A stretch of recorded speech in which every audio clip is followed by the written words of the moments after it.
এক মাদ্রাসায় এরকম খাদেম ছিল, তো খাদেমের সাথে বাচ্চারা খুব দুষ্টামি করত, ডাকতো গরু, পড়ার সময় গরু ডাকতো। তো ও ছিল একটু সাদা সিধা, সহজ সরল, একটু হাবলা টাইপের, তো বেশি মাথায় নিত না। আবার দেখবেন হাবলা মানুষ চেতলে কিন্তু খবর আছে। একদিন বৃষ্টি হইতেছিল প্রচন্ড, এর দায়িত্ব ছিল ছেলেদেরকে খানা পরিবেশন করা। তো খানার সময় গেছে, খানা নিয়ে আসে না, তো ছেলেরা চিৎকার দিতেছে গরু কই গেল।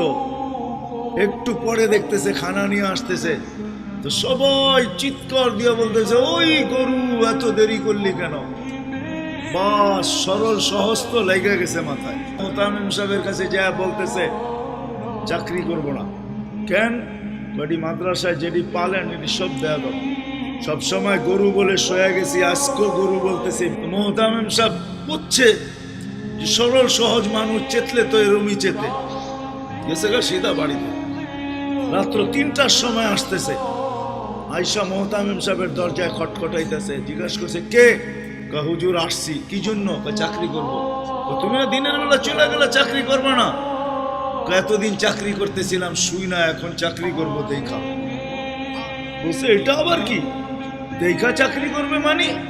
আমি স্বপ্নে দেখতেছিলাম কিয়ামত হয়ে গেছে, আমি পুলসিরাতের পাশে যা দাঁড়ায় আছি, পুলসিরাত চুলের মতো চিকন, তলোয়ারের মতো ধার।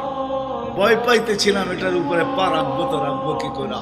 একটু পরে চিৎকার শুনলাম, তো দেখলাম মাদ্রাসার ছেলেগুলা সবগুলা হইহুল্লার করতে করতে আসতেছে। ওরা পুলসিরাতের পা দিতে দেরি, এটা সুপার হাইওয়ে হয়ে যেতে দেরি হয় নাই। সবগুলা উঠা পার হইতেছে, একটা পিছন থেকে আমাকে দেখা ফেলছে আর চিৎকার দিয়া বলছে ওই তোরা যাস কই? আমগো গরুটা তো দাঁড়ায় আছে, ওরে নিয়ে যাবি না?